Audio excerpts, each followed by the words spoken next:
Hello guys, this is Pramiti classes और आज हम शुरू करने जा रहे हैं हमारा चैप्टर नंबर 4। हम class 7th NCERT geography for a UPSC exam पढ़ रहे थे।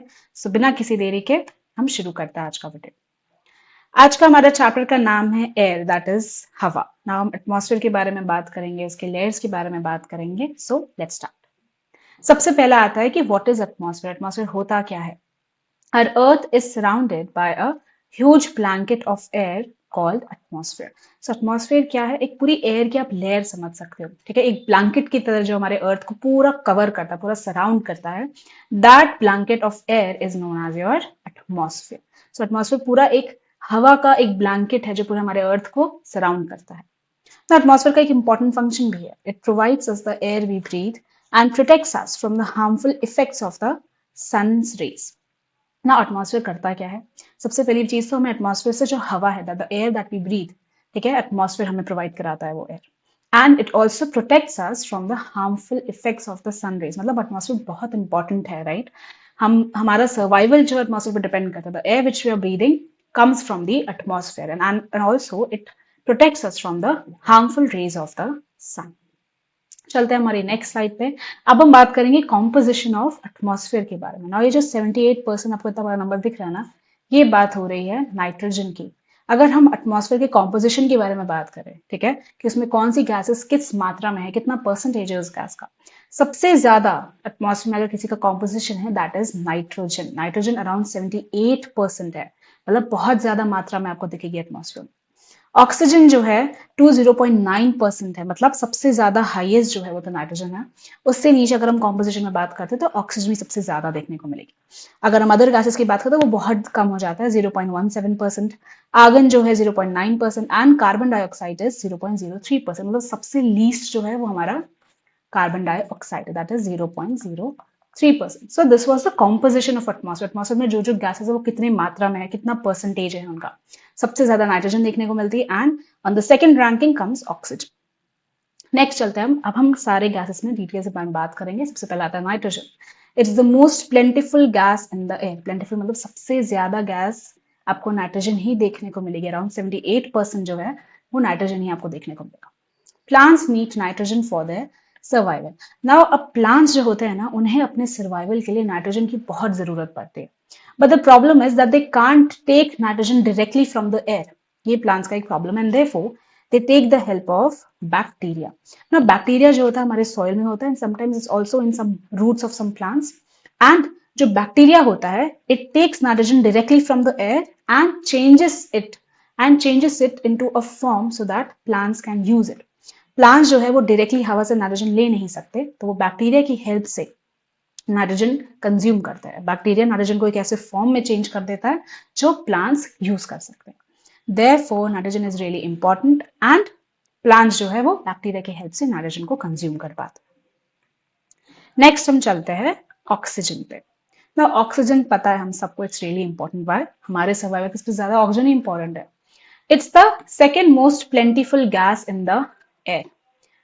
Humans and animals take oxygen from the air as they breathe. मतलब obviously for our breathing, for our survival, humans and animals both they need oxygen to breathe. They need it for survival. Then आता है हमारा green plants produce oxygen during photosynthesis. So green plants जो है वो oxygen release करते हैं during photosynthesis. Photosynthesis क्या है? एक ऐसा process है where plants make their own food and they release oxygen. So oxygen is really important for everyone and it comes from the green plants. Next चलते हैं हम कार्बन डाइऑक्साइड पे। Now carbon dioxide जो है वो भी एक important गैस है। We need it because green plants use carbon dioxide to make their food and release oxygen. So the oxygen which we are getting is from the green plants, but green plants को oxygen release करने के लिए और अपना food बनाने के लिए भी, मतलब photosynthesis process कराने के लिए भी they need carbon dioxide. So carbon dioxide is also very important. But carbon dioxide का जो परसेंटेज है वो हमेशा कम होना चाहिए। Why? Because it's a greenhouse gas. ना इसका मतलब क्या है? Carbon dioxide released in the atmosphere creates a greenhouse effect. ना गाइस, ग्रीन हाउस इफेक्ट क्या होता है? कार्बन डाइऑक्साइड जो है ना एक ऐसी गैस है जो ग्रीन हाउस इफेक्ट क्रिएट करती है, मतलब वो हीट को ट्रैप करती है जो हमारे अर्थ पे रेडिएट हो रही है। मतलब अर्थ पे हीट को ट्रैप कर लेते हैं, देयरफॉर टेम्परेचर बढ़ जाता है अर्थ पे। इसलिए अभी आप लोग देखो कि क्लाइमेट बहुत ज्यादा, टेम्परेचर बहुत बढ़ गया है, राइट? क्यों? क्योंकि कार्बन डाइऑक्साइड की जो मात्रा है वो बहुत बढ़ गई है, इसलिए ग्लोबल वार्मिंग भी होती है। देयरफॉर हम कार्बन डाइऑक्साइड को ग्रीन हाउस गैस बोलते हैं। क्यों? क्योंकि वो हीट को ट्रैप कर रही है अर्थ, जिसकी वजह से अर्थ का टेम्परेचर बढ़ रहा है। So carbon dioxide released in the atmosphere creates a greenhouse effect by trapping the heat radiated from the earth. It is therefore called a greenhouse gas. So carbon dioxide हमारी ऐसे तो important है, why? Because we need it for the plants food and so that plants can release oxygen. But ये एक green house gas भी है जो अर्थ को हार्म पहुंचा रही है। नेक्स्ट चलते हैं हम ग्लोबल वार्मिंग पे। ना what is global warming? Global warming मतलब आप नाम से पता कर सकते हो, जो हमारा अर्थ है वो वार्म हो रहा है, उसके टेम्परेचर्स बढ़ रहे हैं, ठीक है? Global warming is the increase in the earth average temperature. Earth का जब टेम्परेचर बढ़ता है उसे हम ग्लोबल वार्मिंग बोलते हैं। It is primarily caused by human activities like burning fossil fuels and deforestation which release heat trapping greenhouse gases। अभी हमने पढ़ा कि कार्बन डाइऑक्साइड क्या है? एक ग्रीन हाउस गैस है, वो हीट को ट्रैप कर लेता है अर्थ में, देयरफॉर अर्थ का टेम्परेचर बढ़ जाता है, ठीक है? नाउ कार्बन डाइऑक्साइड की जो मात्रा है वो बढ़ भी क्यों रही है? Because of some human activities, ठीक है? For example burning fossil fuels, deforestation. आप सारे प्लांट्स काट दोगे तो ऑक्सीजन तो रिलीज नहीं होगी, राइट? कार्बन डाइऑक्साइड बहुत बढ़ रहा है because of these activities done by human, and therefore earth का जो टेम्परेचर है वो बहुत ज्यादा बढ़ रहा है। It causes global warming.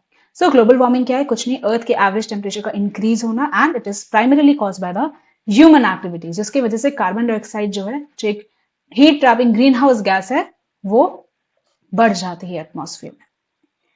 चलते हैं हम नेक्स्ट पे, एयर सर्कुलेशन। और एयर सर्कुलेशन क्या होता है? एयर किस तरह चलती है, ठीक है? उसका कैसा सर्कुलेशन है, हम उसके बारे में पढ़ेंगे।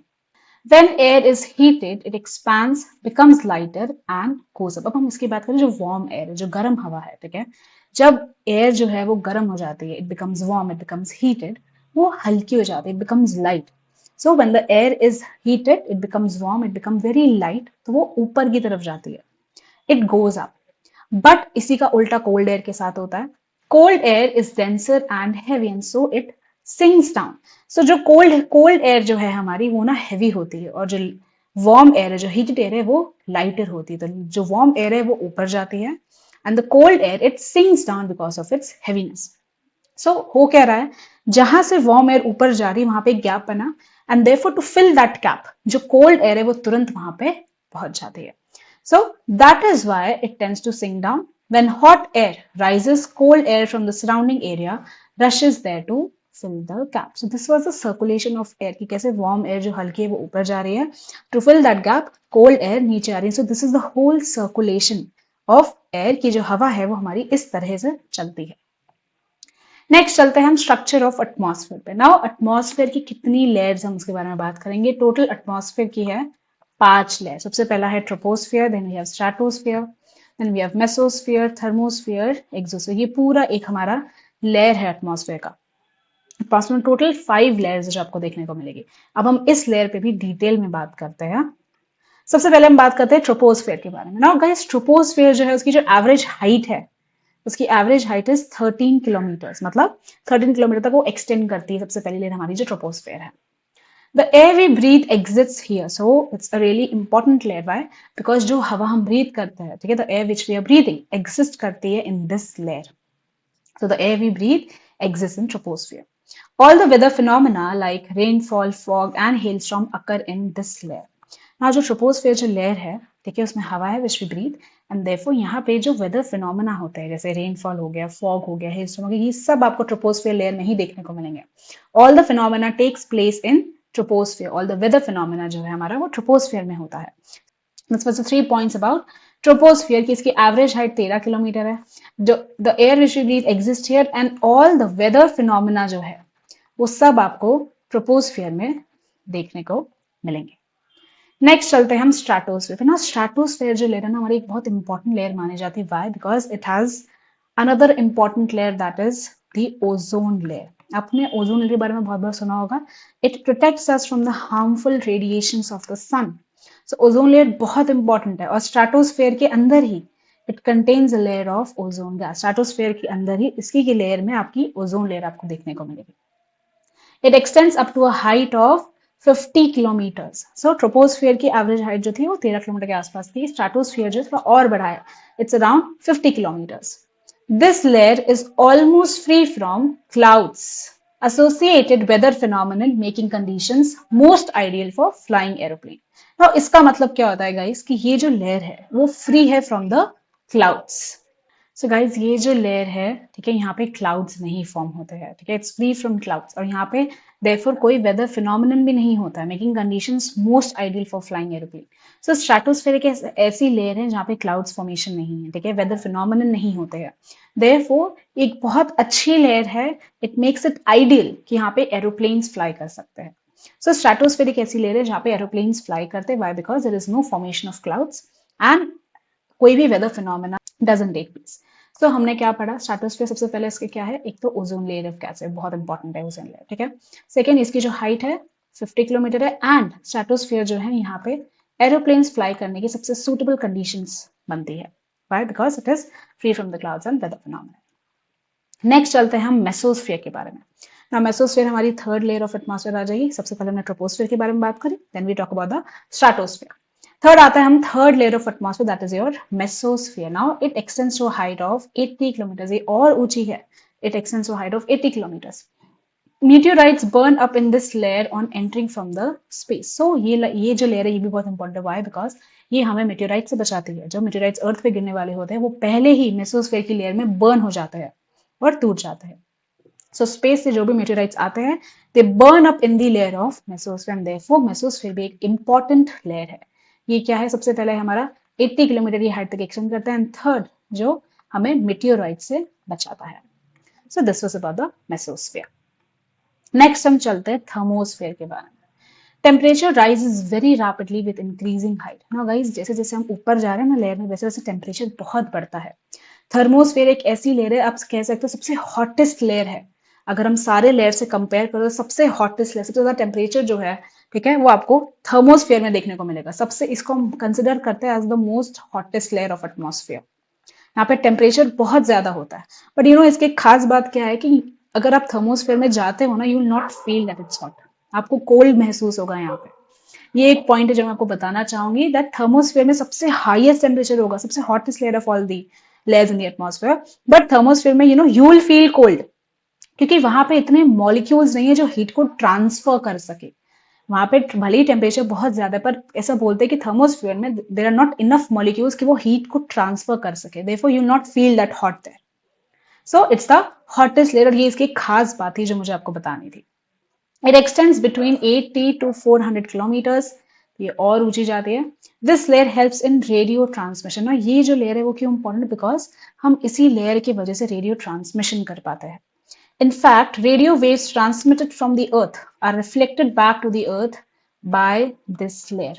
ना थर्मोस्फीयर एक ये भी चीज की वजह से बहुत इंपॉर्टेंट मानी जाती है, वाई, अगर हमें रेडियो कम्युनिकेशन करना हो तो thermosphere is the best layer. जितने भी रेडियो वेव्स ट्रांसमिट हो रहे हैं वो फिर से रिफ्लेक्ट बैक करते हैं हमारे अर्थ पे, and therefore it helps in the radio communication. Ionosphere is the part of this layer. ना आयोनोस्फीयर ना, अगर मैं कहूँ तो ionosphere is not as a layer, thermosphere की लेयर है, आप ऐसा समझ सकते हो कि आयोनोस्फीयर एक रीजन है हमारे थर्मोस्फीयर में, ठीक है, इट कंसिडर्ड एज रीजन, जो सबसे ज्यादा इंपॉर्टेंट है for radio communication. So ionosphere जो है हमारा वो रेडियो कम्युनिकेशन के लिए बहुत इंपॉर्टेंट, देयरफॉर आयोनोस्फीयर जो थर्मोस्फीयर में है makes it a important layer. तो हमने क्या पढ़ा थर्मोस्फीयर के बारे में, थर्मोस्फीयर सबसे हॉटेस्ट लेयर है, ठीक है।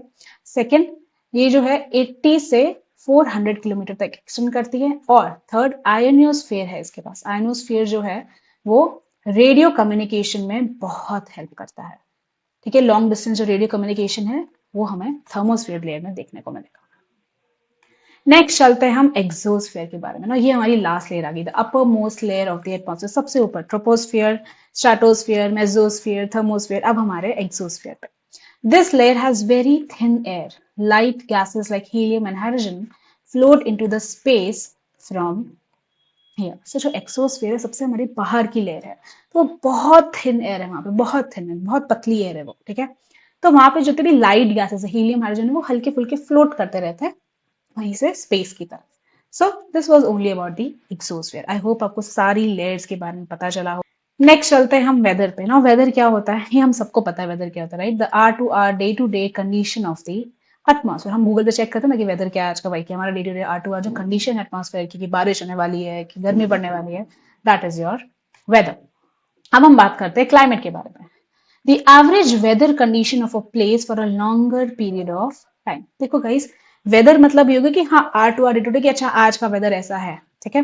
But climate is not. Climate क्या होता है कि सपोज किसी जगह का थोड़े देर तक का जैसा कंडीशन है, ठीक है, जैसे हम एवरेज वेदर कंडीशन मान लेते हैं कि मतलब वहां पे ऐसा क्लाइमेट ही रहता है, ऐसा ही मतलब ऐसा ही वेदर कंडीशंस रहते हैं हमेशा, that is known as your climate. Climate क्या एक एवरेज वेदर कंडीशन है किसी प्लेस की जो लॉन्गर पीरियड ऑफ टाइम वहां की वेदर को दिखाता है, that is known as your climate. The average weather condition of a place for a longer period of time represents the climate of a place. I hope आपको weather और climate के बीच में डिफरेंस पता चले। नेक्स्ट चलते हैं हम टेम्परेचर के बारे में ना। टेम्परेचर के बारे में हमें पता है टेम्परेचर क्या होता है, the degree of hotness and coldness, की टेम्परेचर ज्यादा है कि कम है, कितना हॉट है कितना कोल्ड। सो डिग्री जो है हॉटनेस और कोल्डनेस की हवा की, that is known as your temperature. The degree of hotness and coldness of air is known as temperature. ना टेम्परेचर को हम मेजर भी कर सकते हैं, ऑब्वियसली थर्मोमीटर से मेजर करते हैं ना, हमें बुखार चलता है तो हमारा टेम्परेचर कितना नापने के लिए, वैसे ही the standard unit of measuring temperature is degree Celsius. So degree Celsius जो है हमारे टेम्परेचर को मेजर करने के लिए काम आता है। Now it was invented by Anders Celsius. So Anders Celsius ने इन्वेंट किया था कि हम टेम्परेचर को इस मैग्नीट्यूड, इस मेजरिंग यूनिट में नाप सकते हैं। On the Celsius scale the water freezes at 0 degree Celsius and boils at 100 degree Celsius. ये चीज हमने बहुत बार पढ़ी है कि जो वाटर है वो 0 डिग्री सेल्सियस जो है उस पर फ्रीज करता है एंड वो 100 डिग्री सेल्सियस पे बॉईल करता है। So this was about temperature, कि टेम्परेचर की मेजरिंग यूनिट क्या है, who invented that unit. Next चलते हैं हम factor that influences the distribution of temperature. Now guys, temperature किस तरह डिस्ट्रीब्यूट हो रहा है, कि कहाँ कम है कहाँ ज्यादा, कैसे डिस्ट्रीब्यूशन हो रहा है टेम्परेचर का, उसको क्या इन्फ्लुएंस करता है, which factor influences this thing, that is the distribution of temperature. हम उस पर बात करते हैं। Now the factor that influences distribution of temperature is insolation. ना गाइस, इंसोलेशन होता क्या है, ठीक है, it's the incoming solar energy intercepted by the earth. See ये जो है ना, इसमें कुछ नहीं, इंसोलेशन इज जस्ट द, जो हमारी अर्थ है वो कितना सोलर एनर्जी ले रही है, कितना सोलर रेडिएशन ले रही है, ठीक है, that is known as insolation. कि जो अर्थ है वो कितना सोलर एनर्जी या सोलर रेडिएशन ले रही, that is known as insolation. The amount of insolation decreases from equator towards the poles. Now guys, हमें ये बात पता है ना कि इक्वेटर जो है हमारा, ठीक है, वहां पे सबसे ज्यादा हाईएस्ट टेम्परेचर रहता है। वाई? बिकॉज वहां पे डायरेक्ट सन रेज होती है, ठीक है, तो वहां पे ज्यादा टेम्परेचर रहता है। तो वो वही बता रहा है कि जो अमाउंट ऑफ इंसोलेशन मतलब amount of solar energy, amount of solar radiation, गर्मी, it decreases from the equator towards the poles. मतलब इक्वेटर सबसे ज्यादा होती है, ठीक है, और फिर वो डिक्रीज करने लगी जैसे जैसे हम पोल्स में जाते हैं, तभी पोल्स जो होते हैं वो बहुत कोल्ड दिखता है हमें, राइट। पोल्स भाई वहां पे बहुत ज्यादा बर्फ पड़ती है, we know that. So equator से धीरे धीरे जो इंसोलेशन का अमाउंट है, मतलब जो सोलर है, जो गर्मी है, टेम्परेचर, वो धीरे धीरे डिक्रीज करता है पोल्स की तरफ जाते हुए। सो दिस वाज अबाउट कि टेम्परेचर कैसे डिस्ट्रीब्यूट हो रहा है। नेक्स्ट चलते हैं हम, व्हाट इज एयर प्रेशर। ना गाइस, एयर प्रेशर क्या होता है, हवा जो प्रेशर एक्सर्ट कर रही है, right. So air pressure is defined as the pressure exerted by the weight of the air on the earth surface. So हवा हम पे कितना प्रेशर बना रही है, ठीक है, अर्थ के सरफेस पे जो प्रेशर हवा के द्वारा क्रिएट किया जा रहा है, that is known as your air pressure. The air always moves from high pressure areas to low pressure areas. Now obviously air जो है वो हमेशा high pressure से low pressure areas में ही जाती है. It moves from high pressure area to a low pressure area. The air pressure is highest at sea level and decreases with height. Now guys, ये चीज आपको समझनी चाहिए कि जो एयर प्रेशर, अगर आप सी लेवल की बात करो तो वहां पे एयर प्रेशर बहुत हाई होता है, लेकिन जैसे जैसे आप हाइट पे जाओ ना, ऊपर जाओ, वहां पे एयर प्रेशर कम होने लगता है, एयर बहुत कम हो जाती है, एयर एकदम, हवा जो है वहां पे कम होती जाती है, देयरफॉर जो उसका प्रेशर है वो भी कम हो जाएगा। सो एयर कम प्रेशर लगा पाती है, therefore air pressure decreases with height, और सी लेवल पे हाईएस्ट होता है। अब यहाँ पे मैंने एयर प्रेशर की एक अलग से भी स्लाइड बना रखी टू एक्सप्लेन कि हाई प्रेशर एरियाज और लो प्रेशर एरियाज में क्या होता है। In areas having lower temperature the air is cold. मतलब क्या है इसका कि ऐसी जगह जहाँ पे क्या टेम्परेचर लो है, मतलब ठंडी होगी, राइट, तो वहाँ पे हवा भी ठंडी होगी, तो एयर में भी cold, right. It is therefore heavy. तो हमने एयर सर्कुलेशन में पढ़ा था कि जो हवा है, ठीक है, वो अगर ठंडी होती है तो it sinks down, by because it is heavy. And जो वार्म एयर है, ठीक है, वो लाइट होती है तो वो ऊपर चली जाती है। सो ऐसी जगह जहाँ पे टेम्परेचर ऑलरेडी लो है, ठीक है, तो वहां पे हवा जो है वो ठंडी होगी, देयरफॉर इट सिंक्स डाउन, क्यों? क्योंकि हवा हैवी है, and creates a high pressure area. So क्या होता है जब ये ठंडी हवा नीचे सिंक डाउन कर जाती है, ठीक है, इट सिंक्स डाउन, तो एक हाई प्रेशर एरिया क्रिएट हो जाता है, and because of this high pressure is associated with clear and sunny sky. So जैसे ही हाई प्रेशर एरिया बनता है, हमेशा हाई प्रेशर एरियाज जो होते हैं वो क्लियर और सनी स्काई से एसोसिएट किए जाते हैं। now ऐसा क्यों होता है ना गाइस? जैसे ही ठंडी हवा नीचे अगर सिंक कर रही है तो क्या हो रहा है, जो मॉइस्चर है वो नीचे है, राइट? हवा के साथ जो मॉइस्चर है वो हमेशा नीचे रहेगा, because the cold air is sinking down. Therefore जो ऊपर है वहां पे ड्राई अप हो जाता है, इट ड्राइज, एंड देयरफॉर जो वेदर है वहां पे क्लियर और सनी स्काईज देखने को मिलेगा। So high pressure areas is always associated with clear and sunny skies. Why? क्योंकि ठंडी हवा, the cold air is sinking down and therefore moisture also comes with the air and ऊपर ड्राई हो जाता है, एंड इसलिए वहां पे क्लियर और सनी स्काईज आपको देखने को मिलेंगे। नेक्स्ट पॉइंट इसका जस्ट रिवर्स है, उल्टा। In areas where temperature is high, अब हम उन जगह की बात करें जहाँ पे टेम्परेचर हाई है, मतलब गर्मी है। सो एयर भी हीटेड होगी, एयर वार्म होगी, the air gets heated and rises. So ऐसी जगह जहाँ पे टेम्परेचर हाई है वहाँ पे जो हवा है वो हीट होकर गर्म होकर ऊपर चली जाएगी। Why? Because it is light, जो वार्म एयर है वो हल्की हो जाती है and it goes up. This creates a low pressure area. Now because जो वार्म एयर है वो ऊपर जा रही है तो क्या होता है, एक लो प्रेशर एरिया बन जाता है। Low pressure is associated with cloudy skies and wet weather. Now इसमें क्यों ऐसा हो रहा है? लो प्रेशर जो है, लो प्रेशर एरियाज में हमेशा क्लाउडी स्काईज और वेट वेदर देखने को मिलेंगे। वाई? क्योंकि जो वार्म एयर है वो ऊपर जा रही है, मतलब एयर के साथ मॉइस्चर भी जाएगा, देयरफॉर फॉर्मेशन ऑफ क्लाउड्स होता है वहां पे, इसलिए क्लाउडी स्काईज और वेट वेदर होता है।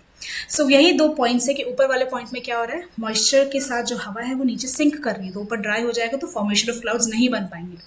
देयरफॉर क्लियर और सनी स्काईज है जहाँ पे ठंडी हवा है। When the air is warm where the temperature is high, ऐसे एरिया जहाँ पे टेम्परेचर इज हाई है तो वहां पे लो प्रेशर क्रिएट होने की वजह से जो हवा है मॉइस्चर लेके जाएगी, and therefore formation of clouds happens. और इसलिए यहाँ का जो वेदर है वो क्लाउडी स्काईज और वेट वेदर रहता है, ऊपर क्लियर और सनी स्काईज रहता है। नेक्स्ट चलते हैं हम विंड्स पे। विंड मतलब हवाएं, जो हमारी विंड हवाएं मूव कर रही है, ठीक है। Movement of air from high pressure area to low pressure areas is called wind. Wind कुछ नहीं, वो हवाएं हैं, लेकिन हवाएं एक डायरेक्शन में मूव करती हैं, and air always move from high pressure area to the low pressure area. अभी हमने पढ़ा था वही सेम चीज है। तो जो मूवमेंट ऑफ एयर है ना from high pressure to low pressure area, उससे हम क्या बोलते हैं, उसे हम विंड बोलते हैं। Now there are total 3 types of winds जो मैं आपको पढ़ाऊंगी. That is the first is permanent winds, second is seasonal winds and third is local winds. ये तीनों winds जो है एक अलग अलग तरीके के टाइप है. हम जाते हैं इन पे डिटेल पे. सबसे पहले हम बात करते हैं नेमिंग ऑफ विंड के बारे में, लेकिन कि विंड का नाम कैसे दिया गया है. A wind is named after the direction from which it blows. From which मतलब वो जिस डायरेक्शन से ब्लो हो रही है ना, हम उससे नाम रखते हैं. सपोज अगर कोई विंड है वो वेस्ट से निकल रही है, मतलब उसका नाम वेस्टर्ली हो जाएगा, लेकिन वो जा रही है ईस्ट की तरफ. प्लीज कंफ्यूज मत होना, ध्यान से पढ़ना.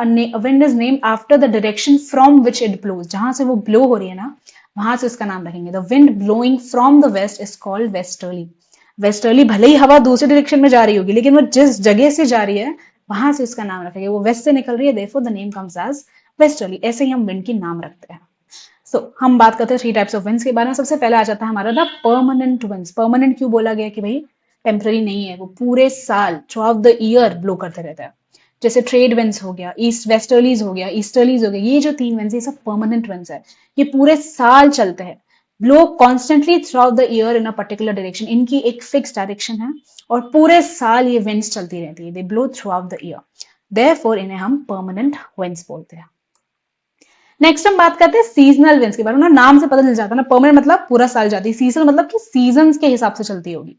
These winds change their direction in different seasons. तो ये ऐसी winds है जो हर different seasons के हिसाब से अपना direction change करते हैं. For example the monsoons in India. ठीक है, मानसून winds जो है हमारी वो हर सीजन अलग सीजन के हिसाब से अपनी डायरेक्शन चेंज करते हैं. Therefore they are known as seasonal winds. Next हम बात करते हैं लोकल विंड्स के बारे में. लोकल विंड्स जो क्या है, these blow only during a particular period of the day और year in a small area. ना लोकल विंड्स जो है ना, इनका इतना बड़ा एक ड्यूरेशन नहीं है. ये ब्लो करती है कोई particular period of the day या ईयर के बीच में. ठीक है, जैसे हो गया लैंड ब्रीज, सी ब्रीज. आई होप आपको लैंड ब्रीज सी ब्रीज पता हो. वार्म एयर लैंड से इधर जाती है, ठंडी हवा सी से. सी ब्रीज, लैंड ब्रीज में क्या हो रहा है, वार्म एयर सी से जा रही है लैंड पे, और जो ठंडी एयर है वो लैंड से सी में जा रही है। तो ये जो फिनोमेना है ना, सी ब्रीज और लैंड ब्रीज, ये सब लोकल विंड्स है। ये कभी कभी कोई पीरियड ऑफ द डे या ईयर में एक छोटे ड्यूरेशन के लिए होती है, therefore they known as the local winds. Next हम बात करते हैं 1999 Odisha super cyclone. Now guys ये क्या है? ये पूरा एक मतलब पैराग्राफ था हमारे एनसीईआरटी किताब में। मैंने कोशिश करी इसको पॉइंट्स में आपको पूरी स्टोरी समझाने की। ये एक ओडिशा का सुपर साइक्लोन आया था विच इज अराउंड 1999 में आया था ये ना। ओडिशा जो है it is located on the eastern coast of India. Eastern मतलब north south west and east की तरफ आपको ओडिशा देखने को मिलेगा। It is prone to cyclones that originate in the Bay of Bengal. Prone to cyclone मतलब ओडिशा एक ऐसी जगह है जहाँ पे cyclones, it is prone to cyclone. Cyclone ज्यादा वहां पे आ सकते हैं, वाई? क्योंकि बे ऑफ बंगाल जो है वो पास पड़ता है, देयरफॉर बे ऑफ बंगाल में जो साइक्लोन्स ओरिजिनेट होते हैं वो ओडिशा को ज्यादातर अफेक्ट कर सकते हैं। In October 1999 two cyclones hit the state. अब हम 1999 की बात कर रहे हैं। दो साइक्लोन्स जो है वो 17 और 18 अक्टूबर के बीच में हिट किया गया था। सो एक सुपर साइक्लोन भी हिट किया था ओडिशा को ऑन 29 अक्टूबर। सो हम ओडिशा के सुपर साइक्लोन के बारे में बात करें। The cyclone started as a depression in the gulf of Odisha जो है वहां पे टोटल दो साइक्लोन हिट किए थे, ठीक है। एक 17-18 अक्टूबर के बीच में और एक 29 अक्टूबर को एक सुपर साइक्लोन हिट किया था। हम उसी के बारे में बात कर रहे हैं। साइक्लोन जो है वो कहां से स्टार्ट होता है? Started as a depression in the gulf of Thailand. जो साइक्लोन है वो गल्फ ऑफ थाईलैंड में डिप्रेशन में शुरू हुआ था ऑन 25 अक्टूबर, लेकिन वो नॉर्थ वेस्ट मूव किया था, ठीक है। And it intensified into a super cyclone. ये जो हमारा साइक्लोन आया था गल्फ ऑफ थाईलैंड में, वो एक बहुत इंटेंसिफाई हो गया into a super cyclone and struck the coast between Erasama and Balikuda at 10:30 AM on 29 October 1999। So main point जो हम यही बात कर रहे हैं कि ओडिशा में एक सुपर साइक्लोन आया था इन 1999। It started as a depression in the Gulf of Thailand on 25 अक्टूबर 25 अक्टूबर 1999 को, ठीक है, as a depression gulf of Thailand में साइक्लोन स्टार्ट हुआ था, लेकिन वो धीरे धीरे नॉर्थ वेस्ट की तरफ मूव किया और सबसे ज्यादा इंटेंसिफाई कर गया इनटू अ सुपर साइक्लोन। और इसने 29 अक्टूबर को स्ट्रक किया था the coast between Erasama and Balikuda सुबह के 10:30 बजे at 10:30 AM। The winds reach speeds up to 260 kilometre per hour. मतलब इमेजिन कर सकते हो कितना ज्यादा विंड चल रही है। 260 किलोमीटर पर आवर की स्पीड से विंड चल रही है। It lasted for total 36 hours. Heavy rainfall continued for 3 days, causing flood in major rivers of Odisha. Now, because of this, बहुत ज्यादा rainfall भी हुआ consistently। तीन दिनों तक heavy rainfall होता रहा, जिसकी वजह से flooding हो गई in the major rivers of Odisha. The cyclone generated tidal waves 7 to 10 meters high, which swept up to 20 kilometer inland. Tidal waves इतनी ज्यादा high, it is about 7 to 10 meters। मतलब imagine कर सकते हो कितनी लंबी लंबी tidal waves होंगी, बड़ी बड़ी, ठीक है। And it swept up to a 20 kilometer inland. Because of the super cyclone क्या क्या इम्पैक्ट पड़ा पीपल पे, एनवायरमेंट पे, ठीक है। About around 13 million people were affected by this. 13 million लोग जो थे वो अफेक्ट हुए थे because of the cyclone. A large number of life stock were killed. Standing crops of paddy, vegetables and fruits were heavily damaged. Obviously बहुत कुछ damage हो गया था, ठीक है। जो क्रॉप्स है वो डैमेज हो गई थी, लोग अफेक्ट हुए थे। Large areas of sal teak and bamboo forests were destroyed. बहुत सारे जो sal teak bamboo के जो forest है वो भी destroy हुए थे because of the super cyclone. The mangrove forest between Paradeep and Konark disappeared. So जो mangrove forest है जो पारादीप और कोणार्क के बीच में था वो भी disappear हो गया। So super cyclone ने पूरे ओडिशा को इतना ज्यादा बुरी तरह hit किया था, therefore it is also known as a super cyclone. Rain पे. Now what is rain? बारिश क्या होती है? We all know that precipitation that comes down to the earth in liquid form that have condensed from atmospheric vapor। मतलब जो precipitation हो रहा है, ठीक है, अर्थ के ऊपर से atmospheric vapor की वजह से जो ऊपर कंडेंसेशन हुआ है उसके वजह से जो नीचे एक लिक्विड फॉर्म में precipitation हो रहा है, that is known as your बारिश। ऐसी ही होती है, राइट। एटमॉस्फेरिक वेपर ऊपर जाता है, it gets condense and therefore the rain happen. यहीं से डेफिनेशन बन जाती है that precipitation that comes down to the earth in liquid form that have condensed from atmospheric vapour is called rain. Next हम चलते हैं टाइप्स ऑफ रेनफॉल के बारे में। ना टाइप्स ऑफ रेनफॉल जो टोटल 3 तरह की हमारी रेनफॉल्स होती है। सबसे पहली है हमारी द साइक्लोनिक रेनफॉल। ना गाइस, साइक्लोनिक रेनफॉल मतलब क्या होता है कि जो वार्म एयर है, ठीक है, वो ऊपर जा रही है एंड कोल्ड एयर नीचे आ रही है। Because of this warm air, clouds के formation होते हैं and it rains. That is known as your cyclonic rainfall. Next हम बात करते हैं relief orographic rainfall. Relief rainfall भी बोलते हैं उसे हम, ओरोग्राफिक रेनफॉल भी बोलते हैं ना गाइस। इसका मतलब क्या होता है? बेसिकली जो मॉइस्ट एयर है, जो वार्म एयर है, वो क्या करती है, वो हमारे किसी माउंटेन से या हिल से टकरा जाती है। जो ये टकरा रही है, जो मॉइस्ट एयर जो माउंटेन या हिल से टकरा रही है, माउंटेन जो हिल है वो क्या करते हैं, इस एयर को फोर्स करते हैं to go up. It forces the warm air to go up and therefore ऊपर जाके क्लाउड्स फॉर्म होते हैं and it rains. So therefore इसे हम रिलीफ रेनफॉल बोलते हैं. फिर हम बात करते हैं कन्वेक्शनल रेनफॉल की. कन्वेक्शनल रेनफॉल क्या होता है कि जब लैंड जो है हमारा हीट हो जाता है, ठीक है, तो लैंड से वार्म एयर जो है वो ऊपर जाती है and therefore cloud formation happens and it rains. तो आप समझ रहे हो साइक्लोनिक रेनफॉल क्या होता है. ये बेसिकली कोल्ड एयर और वार्म एयर के टकराने की वजह से होता है. जब कोल्ड एयर वार्म एयर टकराती है, ठीक है, तो वार्म एयर जो है वो फोर्स हो जाती है to go up and therefore cloud formation होते हैं. ठीक है, सो यहाँ पे बेसिकली कोल्ड एयर और वार्म एयर जब टकराते हैं तो वार्म एयर ऊपर जाती है and it forms clouds. Relief rainfall में क्या होता है, सबसे पहला हार्ट जो होता है वो एक माउंटेन या हिल का होता है कि वार्म एयर जो है वहां पे टकरा जाती है and it forces warm air to go up, जिसकी वजह से बारिश होती है. और कन्वेक्शनल रेनफॉल मतलब क्या होता है, that the lands heat up and therefore जो वार्म एयर है वो ऊपर चली जाती है एंड बारिश होती है. So these was the three rainfall, cyclonic rainfall that happens because of the interaction of cold and warm air, and therefore warm air is forced to go up and it rains. And relief orographic rainfall, the moist air, it hits any mountain or hill, and therefore because of this mountain or hill, it forces the warm air to go up and clouds form. Or convection rainfall में क्या होता है, that because of the heating of the earth, that is heating of the land, warm air जो है it goes up and forms clouds. So these are the three types of rainfalls. First is cyclonic, relief rainfall and convectional rainfall. Thank you so much guys for watching. I hope आपको पूरा chapter detail में समझ आया हो, सब कुछ आपको एकदम क्लियर हो. आपको इसके हैंड रिटन नोट्स और पीपीटी दोनों मेरे टेलीग्राम चैनल पर मिल जाएंगे. इसका लिंक मैंने डिस्क्रिप्शन में डाला हुआ है. Thank you so much guys. Bye bye.